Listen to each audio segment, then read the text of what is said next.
সকল ছাত্রছাত্রীদের জানাই আমার ইউটিউব চ্যানেলে স্বাগত।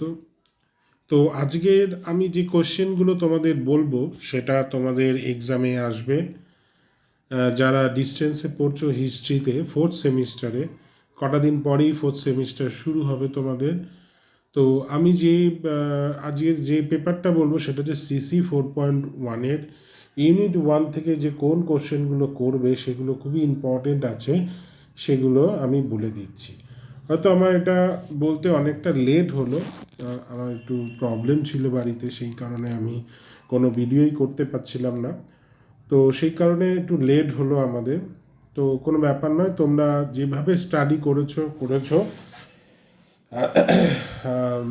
সেগুলো তো অবশ্যই দেখবে। এছাড়া এই কোশ্চেনগুলো কিন্তু অবশ্যই দেখবে তোমাদের। প্রথম কোশ্চেন যেটা হচ্ছে যে write a note on debate about D industrialisation. হ্যাঁ, এই কোশ্চেনটা কিন্তু খুব ইম্পর্টেন্ট, খুবই করে রাখবেন। আর তারপরে যে দুটো আছে, discuss about the internal trade of East India Company during 18th century, আর brief discuss about the eastern company and Indian trade. এই কোশ্চেনটা হচ্ছে তোমাদের যে brief discuss about the East India Company and the Indian trade, এই কোশ্চেনটা আর এই পরপর যে তিনটে কোশ্চেন এই ইউনিটে কিন্তু খুব গুরুত্বপূর্ণ। ঠিক আছে। আর তারপরে সেমি যে গুরুত্বপূর্ণ, যেটা তোমরা করে যেতে পারো, বা এটা হয়তো একটা তোমার স্টার হতে পারে, সেটা হচ্ছে এইটা, যে growth of banking system colonial India, মানে হচ্ছে এই উপনিবেশিক শাসনকালে যে ব্যাংকিং সিস্টেম যেরকম ছিল সেটা কিন্তু তোমরা এই ইউনিট 1 থেকে এই চারটে কোশ্চেন তোমরা কিন্তু দেখতে পারো। তারপরে যদি আমরা যাই তারপরে সেকশানে, তারপরে হচ্ছে ইউনিট 2-তে। ইউনিট 2-তে যে কোশ্চেনগুলো ইম্পর্টেন্ট রয়েছে, এখানে 5টা কোশ্চেন আছে। তো 5টা কোশ্চেনের মধ্যে পঞ্চম কোশ্চেনটা ইম্পর্টেন্ট আছে, explain the impact of railway system in colony India. তোমরা জানো যে ব্রিটিশরা কিন্তু মানে যোগাযোগের জন্য, ট্রেডের জন্য, ব্যবসা বাণিজ্যের জন্য কিন্তু রেল সম্প্রসারণ করেছিল। ঠিক আছে। তো এটা ইম্প্যাক্ট কী ছিল, উপনিবেশিক শাসনকালে কি প্রভাব ছিল, সেগুলো কিন্তু এইখানে ডিসকাশন করতে হবে। তারপরে আছে সেকেন্ড আমি কোশ্চেন বলবো, মানে 3টে স্টার যেটা থাকবে সেটা হচ্ছে discuss about emergence of imperial bank. Imperial ব্যাংকের যে এগুলো রয়েছে, কি কি নতুন উদ্ভাবন হয়েছে সেগুলো আলোচনা করতে হবে।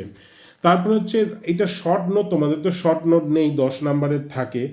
তো তোমরা এটা বলতে পারো যে brief discuss about the national income.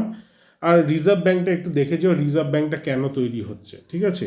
তো এইখানে এই 4টে কোশ্চেন কিন্তু অবশ্যই তোমরা কিন্তু দেখবে। প্রথমে 5 নম্বরের কোশ্চেনটা কিন্তু অবশ্যই দেখবে। তারপরে আসছি আমরা ইউনিট 3-তে।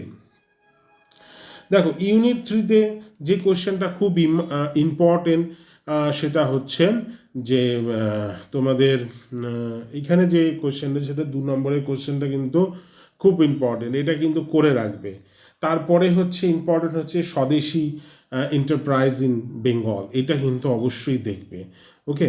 দেখো modern industry sector in corner, এটা তোমরা যদি ব্রিটিশ আগের যে প্রথম যে ইউনিটটা ছিল সেটা যদি একটু পড়ে রাখো, একটু ইন্ডাস্ট্রি সম্পর্কে তোমরা কিন্তু, বা শিল্পায়ন সম্পর্কে, উপনিবেশিক যুগে শিল্পায়ন সম্পর্কে তোমরা জানতে পারবে।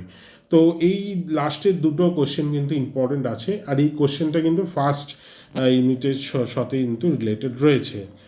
এবার আমরা আসবো ফোর্থ এবং লাস্ট ইউনিট, যেটা খুবই ইম্পর্টেন্ট তোমাদের কাছে। 3টে কোশ্চেন রয়েছে তোমাদের, 3টে না আরও বেশি আছে, কয়েকটা 7টা কোশ্চেন আছে। তো সেখানে তোমাদের অবশ্যই তোমরা যেটা দেখে যাবে, এখানে লেবার মুভমেন্টই রয়েছে মেনলি। তো প্রথম যেটা দেখবে সেটা হচ্ছে মুভমেন্টসটা কিন্তু অবশ্যই দেখবে। ঠিক আছে। What are the significant first factory in the history of Indian labour movement, অবশ্যই দেখবে, খুব ইম্পর্টেন্ট এটা। ওকে। তারপর হচ্ছে শর্ট নোট তোমাদের তো নেই, তো right short note about established AI, হয়তো এই দুটো হয়তো একটুখানি তোমাদের করে দেবে, মার্চ করে দিতে পারে। Brief discuss the first factory act, এগুলো একটু ছোট করে দেখে যেতে পারো, কিন্তু তোমাদের তো শর্ট কোশ্চেন নেই, তো সেই হিসাবে তোমরা একটু দেখে যাবে ওগুলো। আচ্ছা, analysis the historiography of labour movements, ঠিক আছে, এটা দেখবে। আর হচ্ছে discuss about the labour movement post independence India. তো এই কটা কোশ্চেন আছে একদমই, তোমরা এই কটা কোশ্চেন কিন্তু অবশ্যই দেখবে। যে যেমনভাবে প্রিপারেশন নিয়েছো খুবই ভালো, এর মধ্যে যদি কেউ যদি প্রিপারেশন নিয়ে থাকো যে কোশ্চেনগুলো, তারা খুবই ভালো করবে। আর যারা করনি একবার দেখে যেতে পারো, ওকে। কিন্তু তোমরা যেগুলো করেছো সেগুলো অবশ্যই করবে, ওগুলো বাদ দেবে না। হ্যাঁ, কেন দেখো আমি অনেক লেট করে তোমাদের এটা দিচ্ছি, আমার কিছু ফ্যামিলি বাড়ির কিছু অসুস্থতার জন্যে আমি পড়াতেও পারছিলাম না আর ভিডিও করতেও পারছিলাম না ঠিকঠাক। তো যাই হোক, এগুলো করবে। আর আমাদের জানুয়ারি মাস থেকে আমাদের ক্লাস শুরু হবে history, online class, offline class. Offline class হচ্ছে তোমার কলেজ স্ট্রিটে হয়, আর অনলাইনে যেমন তো অনলাইনে গুগল মিটে হয় ক্লাস, সপ্তাহে 2 দিন করে ক্লাস হয়। অবশ্যই তোমরা জয়েন করতে পারো, তার জন্য আমার যে ফোন নাম্বার দেওয়া আছে অবশ্যই যোগাযোগ করতে পারো। তোমাদের ফার্স্ট সেমিস্টারের ক্লাস কিন্তু জানুয়ারি থেকে শুরু হবে। সবাই ভালো থেকো এবং ফোর্থ সেমিস্টার তোমাদের এটাই লাস্ট সেমিস্টার। এরপরে সবারই উজ্জ্বল ভবিষ্যতের জন্য কামনা করি। খুব ভালো করে পড়ো, যে যে যে যে সেক্টরে যাবে মনোযোগ সহকারে সেখানে কাজ করবে।